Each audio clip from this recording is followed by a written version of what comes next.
Welcome to the 29th episode of the Head Kick KO podcast.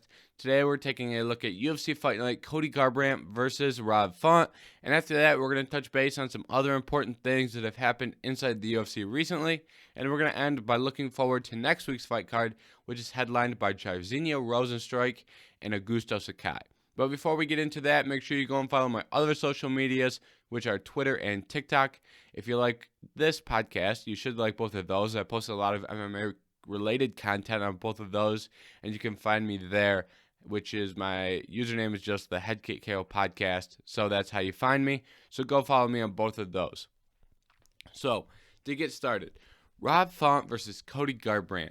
This fight, coming into this, I was very intrigued by this because we heard a lot about new Cody and how a calm Cody would be one of the most dangerous fighters in the 135-pound division. And I still think that's true. And we saw a calm Cody in this fight. But that was overshadowed by the great performance that we saw from Rob Font. Rob Font looked incredible. He took all the shine in this fight. And he did that mostly with his jab. He was using a very good jab. And he had a big reach and big size advantage to Cody in this fight. I mean, if you look at Rob Font, he doesn't look like a 135-pounder. Kelvin Cater, one of his teammates, has said that Rob Font is bigger than him. And Cody has said that he could easily cut down to 125. So I think this is important to note because Rob Font had that size advantage over Cody, and he used it perfectly. He threw a lot of jabs, and he was able to locate that jab, and he was very accurate with it all night, and he was hitting Cody with that jab all night long. And he was behind that jab, he was throwing a lot of right hands, which were also connecting. He was hitting a lot on 1-2s. You know, hitting with the right hand after he connects with the jab. That was his most successful thing that he did all night. And once he found success with it, he kept doing it, which is good. A lot of times we see guys find success with something, and then they begin to shy away a little bit. Rob Font found success with a jab, following it with the right hand, and he stuck with it all night, and he used that to push him forward to a victory here. Very impressive performance. And with that being said, Cody is in an interesting spot as well, because I don't think he is in as bad of a spot as many people are claiming.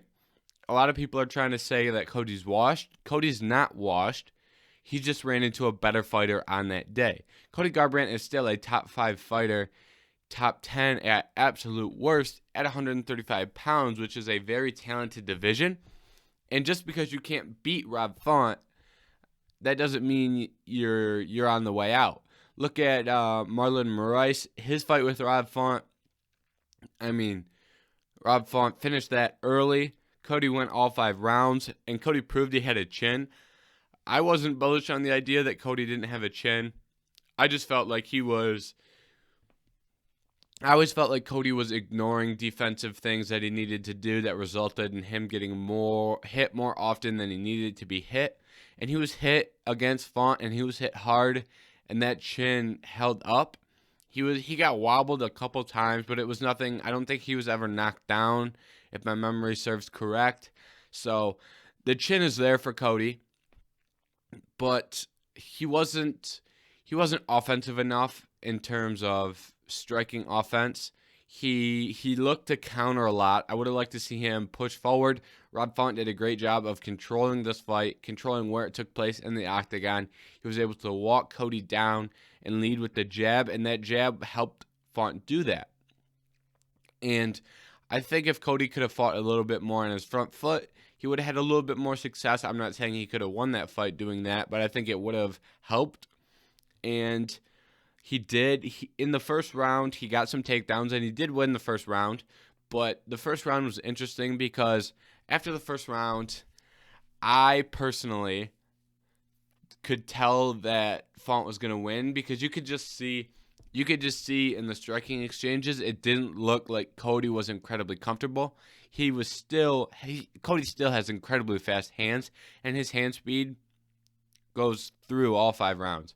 That carries in a fight. And while Cody was looking good on the feet, Font was looking better, and you could kind of tell with Cody looking for takedowns. He was getting very, very strongly executing these takedown attempts. He was hitting takedowns early, but that wasn't sustainable. And after that first round, you could kind of tell that it was going to be Font's night because Cody didn't really have much for him in the striking. In the fifth round, Cody started to come around a little bit with more output, and he started to he almost won that fifth round. He started to come back a little. Cody's always dangerous in terms of power, but he just wasn't able to get it done. And when I say that Cody wasn't able to get it done that night, I don't say that as a diss on Cody. I say that as Rob Font looked that good. I don't think this is a situation where Cody's, wasn't impressive. I just think Font was better that night. And for Font, that leaves us an interesting question of what is next for Font. I think Font and Garbrandt, these two kind of see. Usually when I talk about what is next for a fighter, I almost always talk about them separately. But I think we need to talk about them.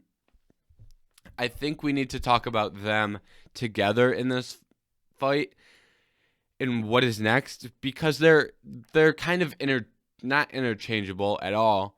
Rob Font obviously is closer to that title shot after a win. However, these two have some of the same opponents you could book them against is what I'm getting at here.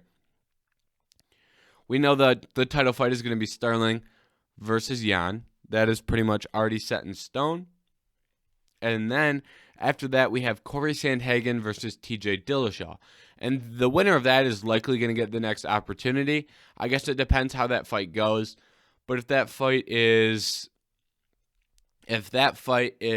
anything of what we expect it to be, and as long as it doesn't end in, say, a disqualification or an injury or something like that, I think the winner of that is going to get that title shot, and I think most people would agree with me on that. I don't think I'm saying anything that is groundbreaking or controversial there. But then that puts Font and Garbrandt in an interesting spot because Font is at 3, and he was at 3 before this fight. And then with a win, he doesn't move up at all because you can't really put Font ahead of Corey Sandhagen. And for Cody, he's going to slide down a little, but you still have to throw Cody in there with some of the best guys in the world because he can still beat those guys. So you can't really slide Cody too much here. And for Font, if he could possibly, he's a hard guy to book right now because I think a smart match would be the loser of Sterling and Petr Yan. But I don't think that fight is going to take place until October, November range. So do you want Font to sit out from May to 2022?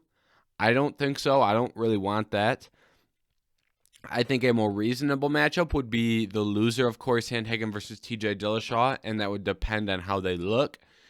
If we see, for example, TJ comes in and looks washed and Corey Sandhagen takes him out easily, then I wouldn't be as bullish on that idea. But if this is a competitive fight between Sandhagen and Dillashaw, and then I think Rob Font would take the loser there, and then both of those guys could get into, they're already in title contention, but push themselves forward to get that title shot after the winner of Sandhagen and Dillashaw. And for Cody, he can kind of steal that fight from Font in a way, because if Dillashaw loses, a lot of people are going to be calling for Garbrandt versus Dillashaw, and that's going to be a fight people are going to want. And then that would kind of steal that fight from Rob Font, and then who do you give Rob Font in that situation? Because if you're looking at the rest of the rankings, you have Aldo at 5, but we're going to touch on this in our news later, because this was just announced. Aldo is fighting Pedro Munhoz, so Aldo's not currently available to be booked. You can't book someone with Aldo right now. And I think if Aldo wins, you could make a case for Rob Font versus Jose Aldo. I think that would make sense in a way. You could also, if you want to give Rob Font the loser of Sandhagen versus Dillashaw, you could go Cody versus Aldo with an Aldo win, and that would make sense a little bit, not too much. But if Munoz wins, are you going to slide him up all the way to the top 5 and start giving him top 5 guys? I think so. I think he's that good, and I think a lot of people would agree. So if Munoz would win, I think a Cody fight would make sense. Again, a rematch between those guys. I know they already fought, but that wasn't the best version of Cody. That could possibly be the best, though. Excuse me. That could possibly be the worst version of Cody we've ever seen as him as a main event fighter, possibly in the UFC in general. Then you have Marlon and Frankie running around. I think a Garbrandt versus Moraes fight could make sense right now. Frankie, I don't know what they're trying to do with Frankie. I'm going to stay out of trying to book Frankie right now after the knockout he just had. And then you have Dominic Cruz at 9. I don't think they do Garbrandt versus Cruz. So basically, I've run through here. Pretty much just talked about every matchup you could make in the top 9. And the conclusion I've come to is this is not going to be an easy thing to do. There's only a handful of fights that make sense. This isn't like 155 or 145. Both those weight classes, you could pair those guys up and pretty much just throw it in there, and it's going to make sense somehow. 135 isn't like that because you have some Asian guys, some guys who are peaking, some guys who are up-and-comers, some guys who have already fought each other. So it's kind of tougher to match them up. And I think that the UFC could get a good fight for Cody and Rob, but I think that would just be, it'd be tough, and we might see one of these guys fighting someone that doesn't make too much sense on the surface right now. So now that we addressed that, let's move on to Carla Esparza versus Yao Xiaonan. This fight was very interesting to me because Yao Xiaonan is one of the better prospects in that female 115-pound division. And Carla went out there and dominated. I mean, she got a 10-8 in the first round. Then in the second round, she got to a crucifix position and elbowed Jan's face in. So, I mean, and this wasn't like, it's not like Yao Xiaonan is one of those up-and-coming strikers that can't stop a takedown. She has stopped takedowns in the past, and historically, she doesn't have incredibly poor takedown defense.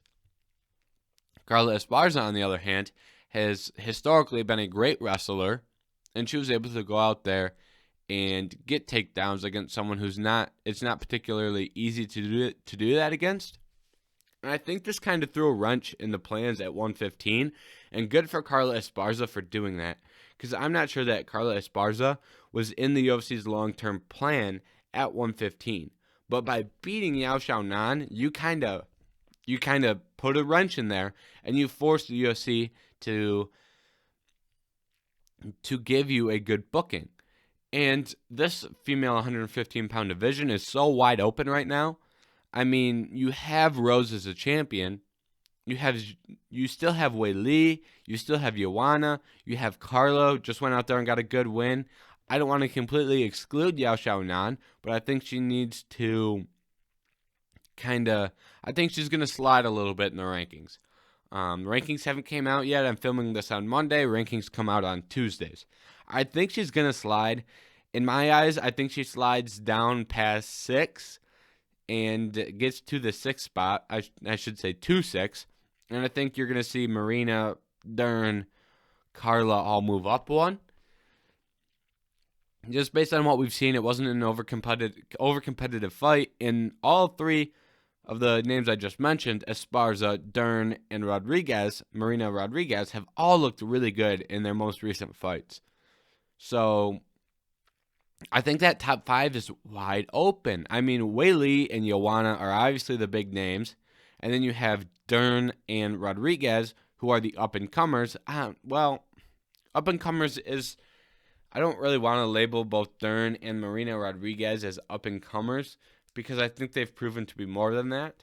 But in terms of title contentions, they've never fought for a title before.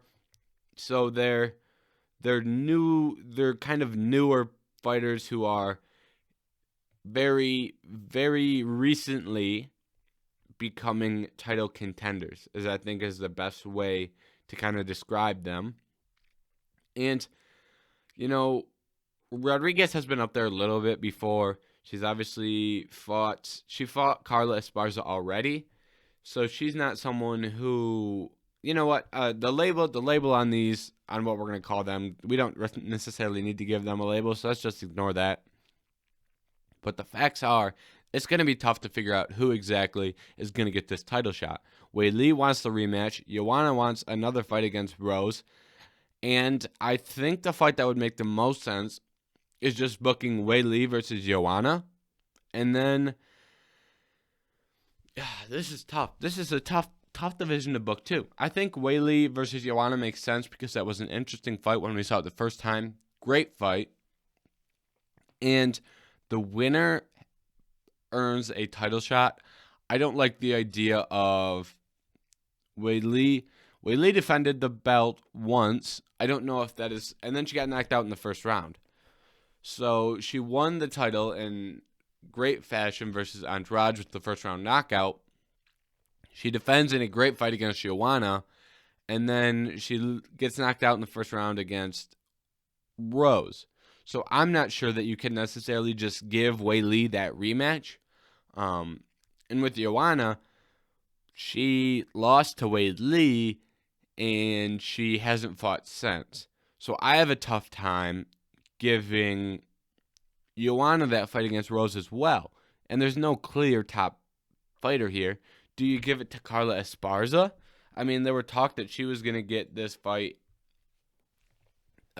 because Rose didn't want it. So there was talks about Carla versus Wei Li. I'm not sure. I don't necessarily... Yeah, I just pulled up a record, and she's won 5 in a row. Wins over Yao Xiaonan, Marina Rodriguez, Michelle Waterson, Alexa Grasso, and Jandiroba. So she's not... She has... It's tough. It's really tough for me.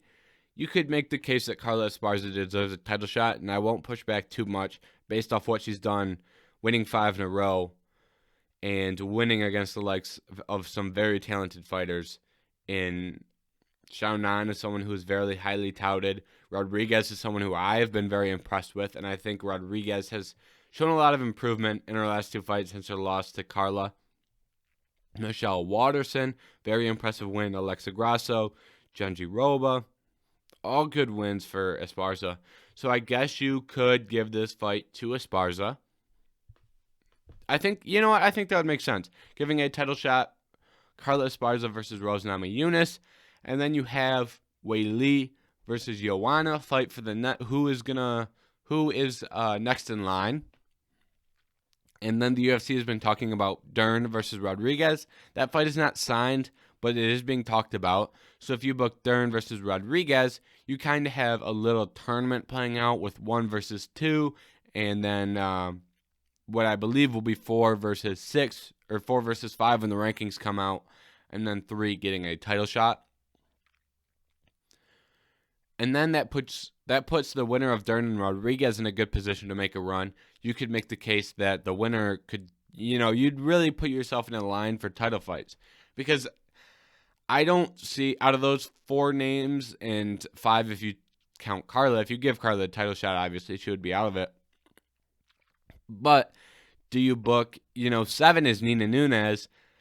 Dern just looked great against her. Claudia Gadelha, who Yao Xiaonan just beat. Michelle Waterson, who Rodriguez just beat. Then you have Tisha Torres, Amanda Hebas. So it's kind of, I think it falls off. So you have to get you have to get the people that we think are the best matched up against the best. And I think that would make the most sense. I kind of worked through it here with you. You saw my thought process on this. If you give Carla the title fight, and then book Wei Li versus Joanna, number 1 contenders, and then Dern versus Rodriguez, and that's almost a number 1 contender, but you also have Wei Li versus Joanna, so that would kind of be like a number 2 contender in a way, because I don't want to see Dern versus because you would have to go down in the rankings. So you would have to give like Dern, maybe Yao Xiao Nan. I mean, who knows how that would go. And then you'd have to give Marina Rodriguez like Gadella or Nunes, and I don't think that is fair to either of them. Just put them up against each other and have them square off there. So you saw my thought process on that. That's kind of how I got to that conclusion. So I think that makes sense. Maybe it doesn't, but I think that is how the 115-pound division should be booked going forward. And then the other fight that I want to talk about was Jack Hermansson versus Edmen Shahbazyan. I don't know why this fight opened the main card. Doesn't really make sense. Worst case scenario was the third fight down. That's why I'm talking about it in that place, because it is an important fight for the middleweight division. You have Hermansson, who is number 7, versus Shahbazyan, who is number 10. The biggest takeaway from me here is that Edmen Shahbazyan is improving. When you have a big-time prospect like Shahbazyan, I always look for improvement. If you can improve, I'm always impressed. So they give Shahbazyan a big-time opportunity against Derek Brunson. Derek Brunson goes out there and controls the fight on the ground. Then, in the most recent fight Shahbazyan has had, Hermansson obviously, he goes out there and he showed a lot of improvement in terms of his ground abilities. In the first round, he never got taken down because he recognized how Hermansson gets takedowns, which is clinch work, and he was able to prevent clinch exchanges, which thus prevented Hermansson from getting a takedown. So he was able to defend takedowns without ever having to defend a real takedown threat, which is something that I was very impressed with. Then in the second round, he got taken down and controlled, but he was able to reverse position in the second round, and then in the third round was a more dominant round for Hermansson. However, in the first 2 rounds, we saw some good signs of improvement from Shahbazyan. And Hermansson is a great grappler, so he's no, layup at all, no matter what kind of fighter you are. We saw Vettori is fighting for the title now, and his most competitive fight as of late was against Hermansson. That fight was a war, and there were many back and forth moments there, and Vettori was able to win that. But if you're not one of the best in the world, and Vettori has proven he is, and that's why he's fighting for a title, obviously there's a couple other factors, but Vettori's a top 5 guy, however you shake it. If you're not one of those top 5 guys, you won't beat Hermansson. And if you are one of those top 5 guys, you still might have a tough time beating Hermansson, and he might beat you. That's just how it goes with Hermansson, because he's that talented. He's a great grappler. Very impressed by his performance. And Shahbazyan, I was impressed by his improvements. Still flaws, but we saw the improvements that you look for. Now, what is next for Shahbazyan and Hermansson? Hermansson's in a tough spot because we just saw, last week we talked about a lot of these bookings, and this 185-pound division is pretty booked up. I mean, we have Costa Cannonier, Vettori Adesanya, Brunson Till, and the only unbooked guy ahead of Hermansson is going to be number 1, Whitaker. That fight won't happen because Whitaker is going to get the next title fight as long as he sits out. And then you have, behind him, you have Uriah Hall at 8, and they're looking to book him, and I think it's official now, versus Sean Strickland, who's 11. And then you have Gastelum at 9, who Hermansson did beat a year and a half ago, maybe a little less than a year, maybe around a year, but Hermansson submitted him in the first round. And then you have Shahbazyan at 10, just fought Shahbazyan. Strickland, previously, we just talked about him. Weidman at 12. That fight's not going to happen for obvious reasons. And then you have Omari Akhmedov, Kevin Holland, and Brad Tavares.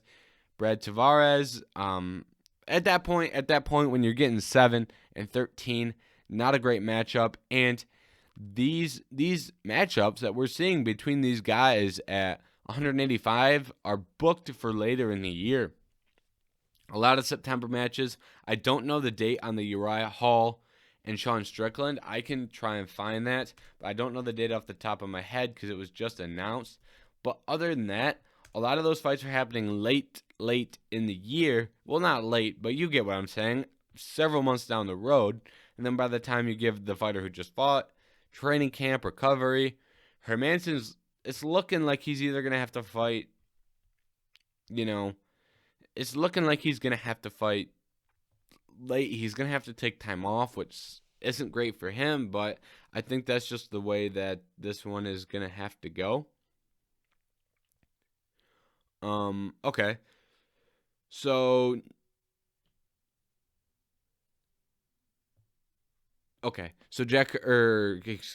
Uriah Hall versus Sean Strickland is booked for UFC 265, which will take place on 8/7/21.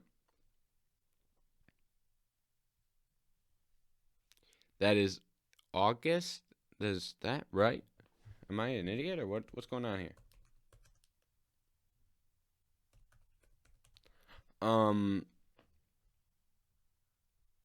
Yeah, that's August, right? Yeah, that's August.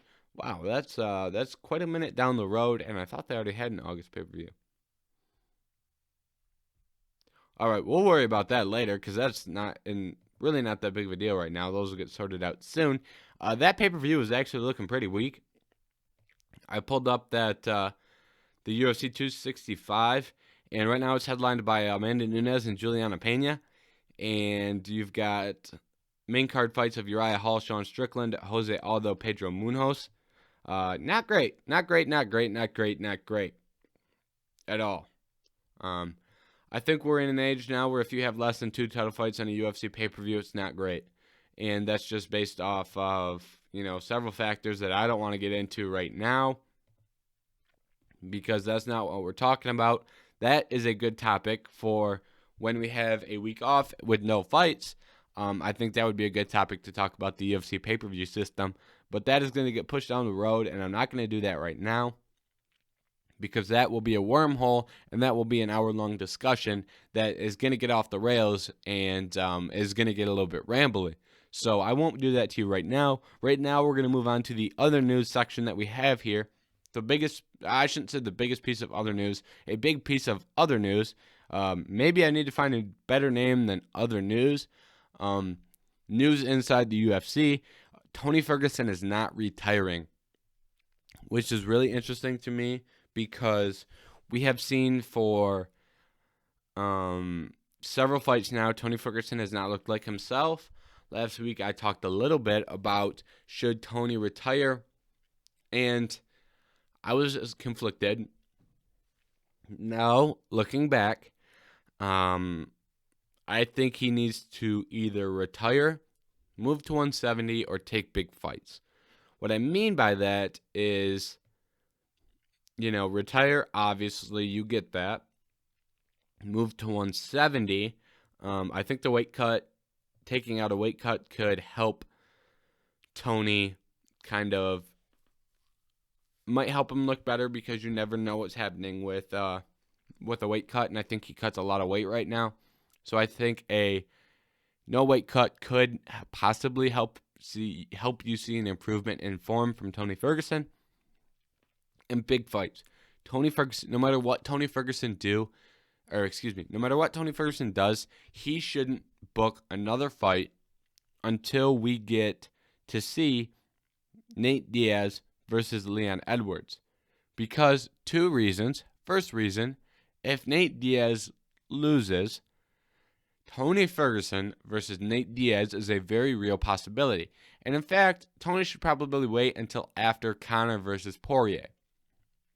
Because the names that Tony can fight, if Conor beats Poirier, or if Conor loses to Poirier, we're going to be sitting here saying, I don't know if I'll be saying it, but you'll be hearing that Conor is washed. So maybe people would be calling for a Conor versus Tony fight, saying that they're both washed and the loser retires type deal. And that would be a big opportunity for Tony to fight Conor. Obviously, Conor's a big pay-per-view draw. That's big money. That's a big opportunity. And then if Conor wins and Nate Diaz loses, then you're in a situation where you have Nate is looking for a fight. And in that situation, it would be the same type deal. People would be saying Nate's washed. People are already saying Nate's washed. So I think Tony versus Nate would make a lot of sense in that situation for the same reason fighting Conor after a Conor loss would. However, if Conor loses and Nate loses, we're probably going to see Conor versus Nate 3, I imagine. That's just what's looking like it's going to be the most possible scenario if they both lose. But the one thing that would bring, and another name that is important, and another name as to why you need to wait after Leon Edwards and Nate Diaz is Nick Diaz. Nick Diaz versus Tony Ferguson makes a lot of sense to me. A lot of people are saying that Nick shouldn't be returning. A lot of people want to see Nick return. And Tony hasn't looked great in his last couple fights. So throwing Nick and Tony in there against each other, if Nick can't beat Tony, then he shouldn't have returned based off what we've seen from Tony recently. And if Tony is able to go in there and beat Nick, he gets himself a big fight and he gets a big win in that big fight. Obviously, I'm saying for that fight, that would take place at 170. And I think that would be a good fallback. And the reason you have to wait until after Nate and Leon to make that fight is because Nick and Nate have the same manager. And they pretty much said, hey, we're not booking Nick until after Nate fights. So, that is why you have to wait. You have to wait to get Nick or wait to get Nate. You might as well wait the extra month to see if you can get Conor. But those are the three names that really, really stick out to me. Because I don't want to see, if you're just looking at 155, you're going to have Tony versus someone like Islam, Tony versus someone like Gregor Gillespie, Diego Ferreira. Take it at 170, you're going to be seeing something like Jorge. I think Jorge would do bad things to Tony right now.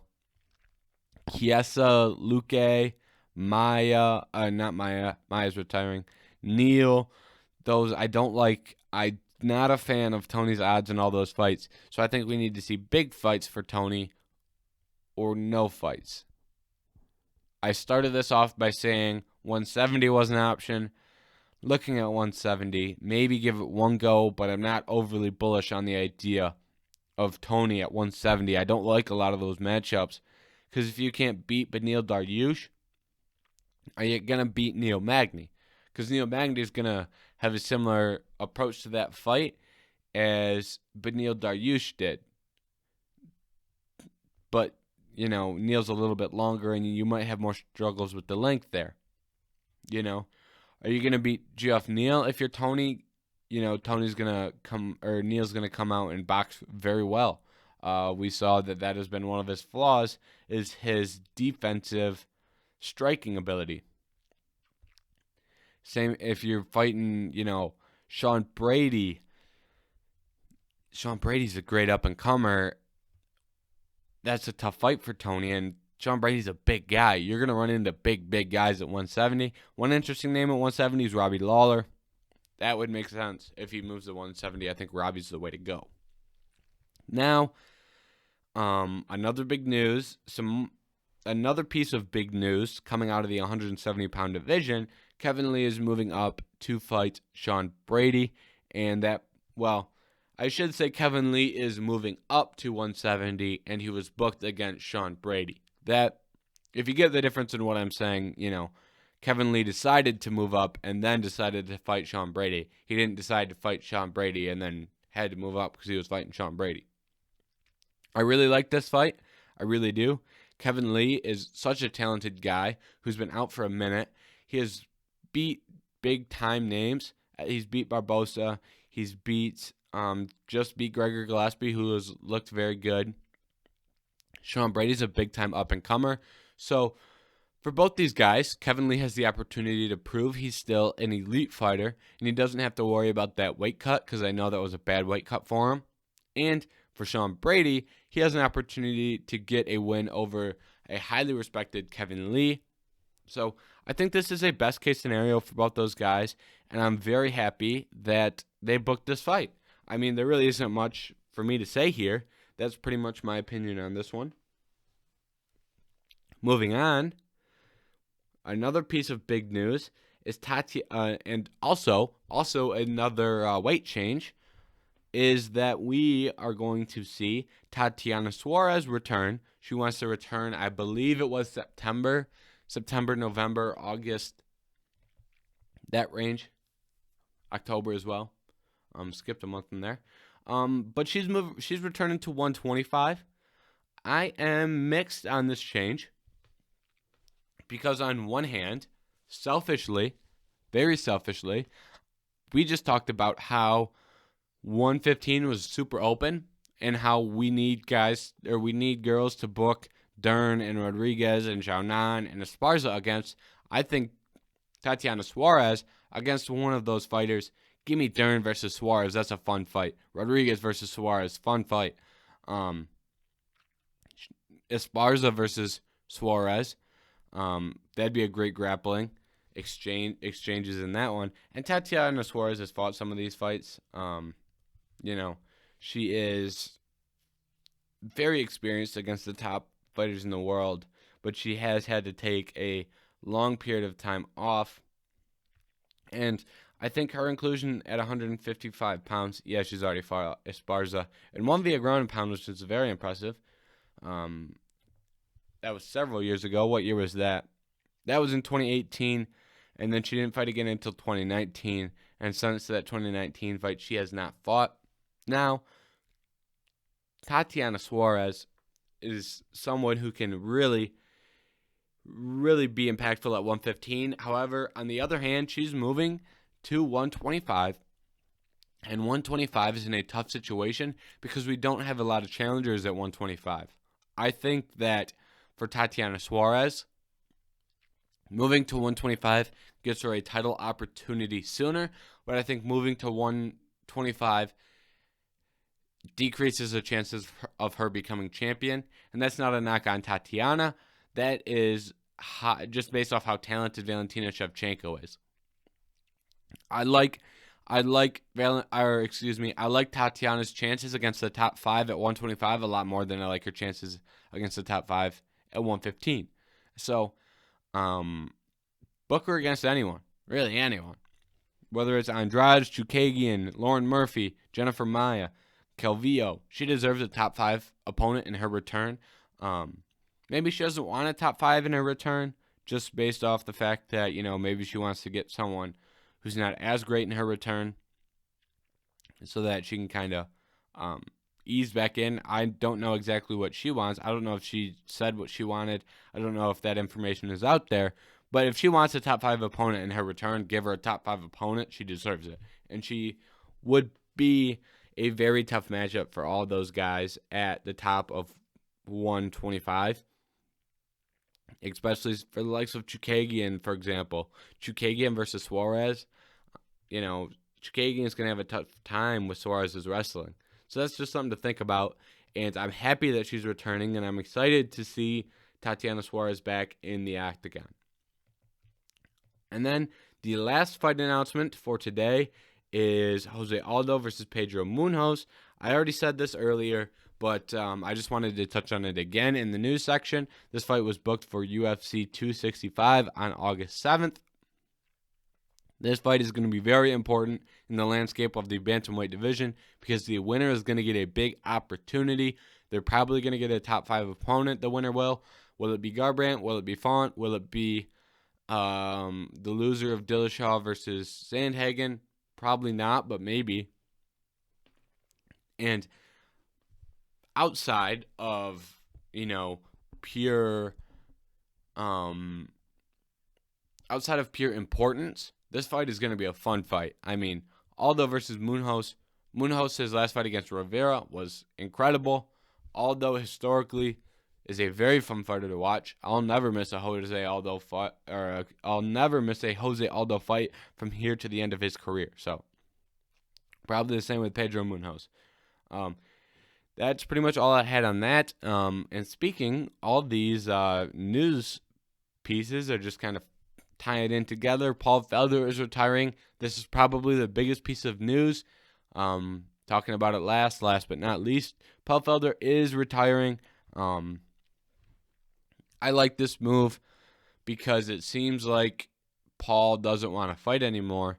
And I'm not saying that, once again, as a diss on Paul. I make that disclaimer a lot, by the way. I just don't want people to think I'm hating on fighters when I'm not. If Paul doesn't want to fight, don't fight. And he said he doesn't have that desire, and he doesn't have that desire to become a champion. And he has a good career ahead of him in broadcasting. So, for Paul, there's no reason to go in there and fight. He retired against Hooker, and they ended up coming back to fight RDA on short notice, 25 pounds in 5 days. So Paul Felder is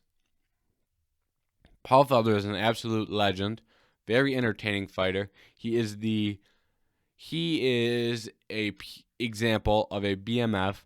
He will, in his prime, he would never say no to a matchup. And Paul Felder is going down as one of my favorite fighters, and I think that same sentiment would apply for many other people outside of myself. So Paul Felder, great career. I'm glad that this isn't the thing where we're going to see Paul Felder retire, then we're never going to hear from him again. This is, we're still going to see Paul Felder on broadcast for the UFC. So, well, we won't see him fight in the octagon. We will have no shortage of Paul Felder, and that is something that I am happy about, and I think, once again, that many people are happy about. So, kind of a sadder note there, but we're moving on to next week's card, Jairzinho Rozenstruik versus Augusto Sakai. This is not the best main event. A lot of people don't like heavyweight main events, and I get it. It's tough for heavyweights to go 5 rounds. Especially guys who aren't, I think every heavyweight has troubles going 5 rounds. I think the only guy who you could say otherwise is probably Stipe. I think Stipe has proven 5-round cardio. And there's other guys, I'm not just saying Stipe, but, even these top guys at heavyweight, Blades, slowed down a little bit at the end of the Volkov fight in the 5th round. Derek Lewis, very, very, I don't want to say poor cardio. Derek Lewis has been criticized greatly for his cardio. I think that's the best way to word that. Ciryl Gane is someone who cardio, we haven't really seen him go deep into 5-round fights. Rozenstruik has been in a 5-round fight, and he did get knocked out, he did win by knockout, but he didn't have the most impressive performance, low action. So, this fight is, I don't know how to break down this fight. I don't. Rozenstruik is a great kickboxer, but he's on a little bit of a skid here. I think Jairzinho Rozenstruik has all the talent to beat Augusto Sakai. The question is he going to do it? I think Rozenstruik has been criticized to the point where we'll see changes, because he was criticized in many of his several last performances. He was criticized against Gane. He was criticized against who did he fight before that? Drawing a blank on that, my bad. But he has been criticized for lack of, output. And that's a shame, because you can't really do much at heavyweight in terms of output. So, you can't burn yourself out. And both these guys are, I don't know how to. It's just, both these guys are Augusto Sakai. They have low loss totals, have won a lot of fights. Sakai's got wins over Tabora, Andrei Arlovsky, Chase Sherman, Ivanov. Jairzinho Rozenstruik has wins against Dos Santos, Overeem, Arlovsky, and then Crowder. With that being said, in their last couple of fights, we've seen slips from both of these guys. I mean, that Alistair Overeem performance by Augusto Sakai wasn't overly impressive. He lost that fight, so it wasn't impressive. And there wasn't much to take away from that fight. Ciryl Gane beat Jairzinho. Jairzinho got knocked out by Francis. Not going to hold that against him.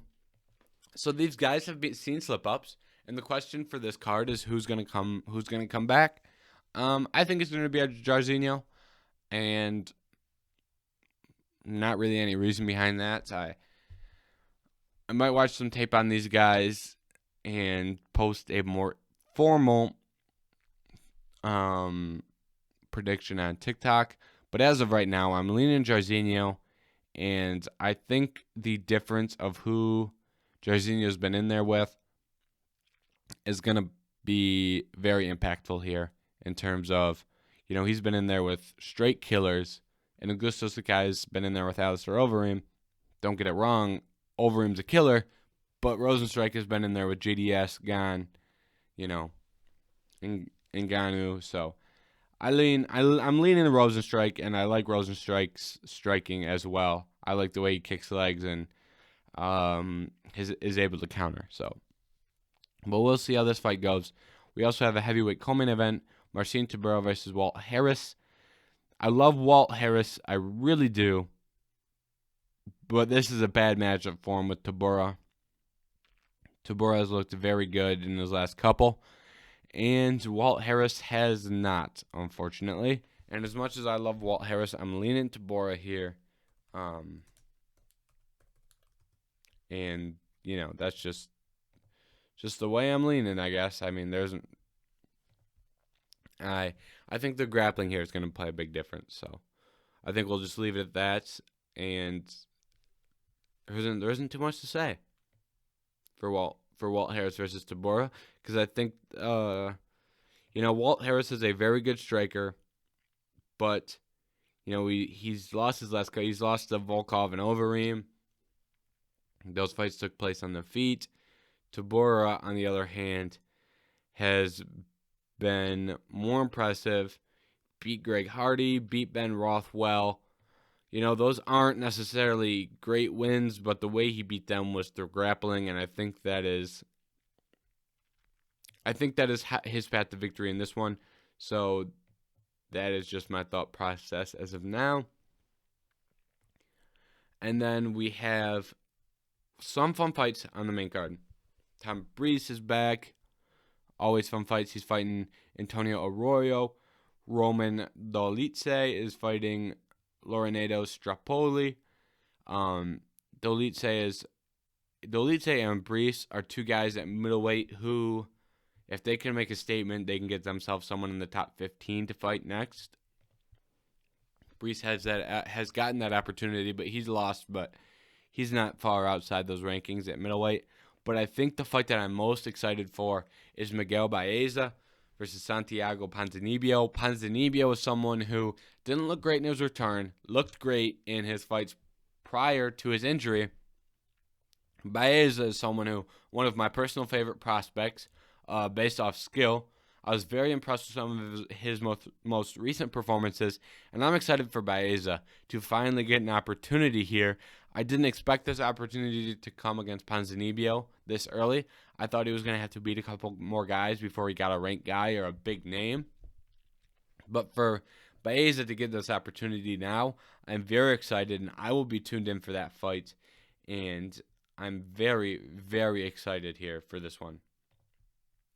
On the prelims, we've got Makwan Amirkhani.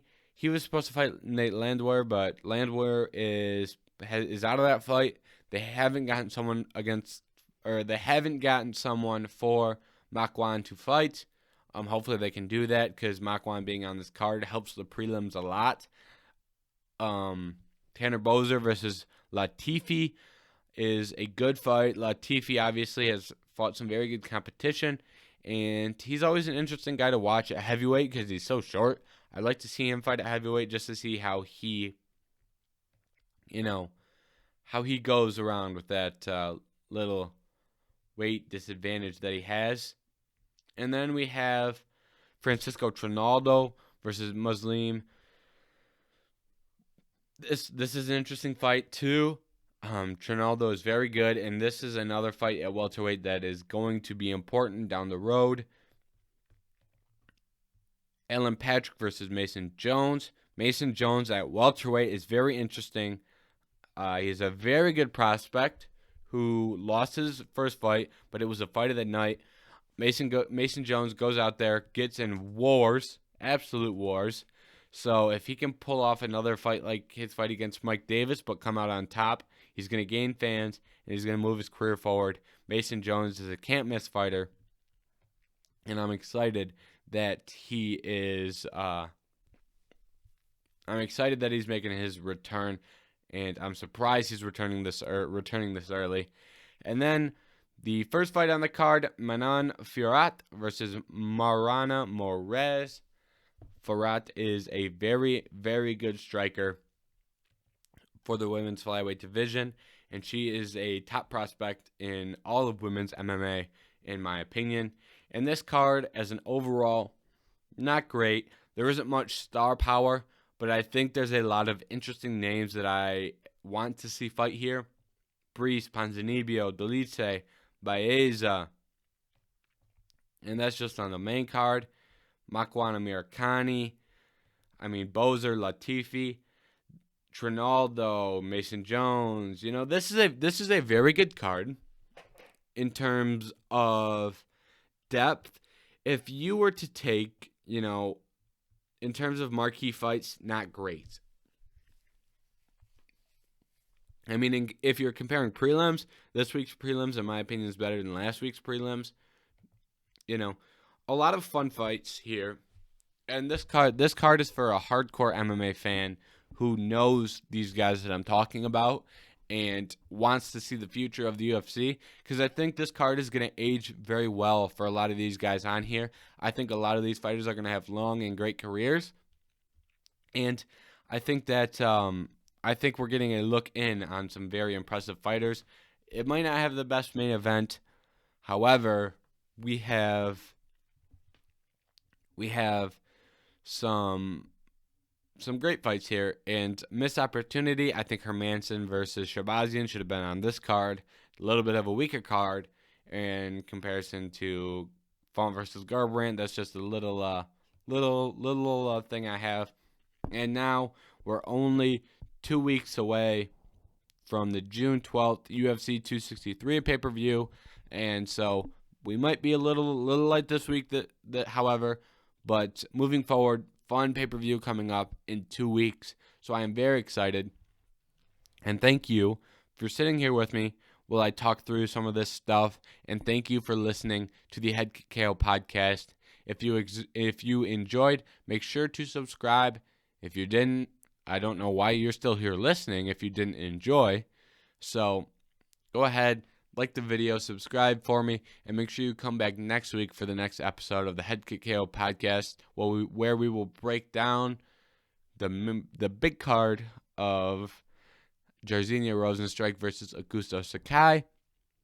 And then we will look forward to the UFC 263 pay-per-view, and we will touch base on any other news that caught my eye throughout the week. So thank you for watching this episode of the Head Kick KO podcast.